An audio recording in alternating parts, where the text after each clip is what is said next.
अहिल्यानगर जिल्ह्यात गोवंशीय जनावरांची कत्तल करणाऱ्यांवर पोलिसांनी मोठी कारवाई केली आहे।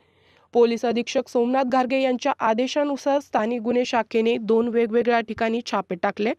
या कारवाईत संगमनेर शहर व शेवगाव येथून एकूण 3 आरोपींना अटक करण्यात आलाय। संगमनेरमध्ये मुस्ताक बाबू शेख आणि अजमत लफी कुरेशी या दोघांना पकडण्यात आलं असून त्यांच्या ताब्यातून सुमारे 1,21,000 रुपयांचा मुद्देमाल, 7 जिवंत जनावरे आणि 200 किलो गोमांस जप्त करण्यात आलाय।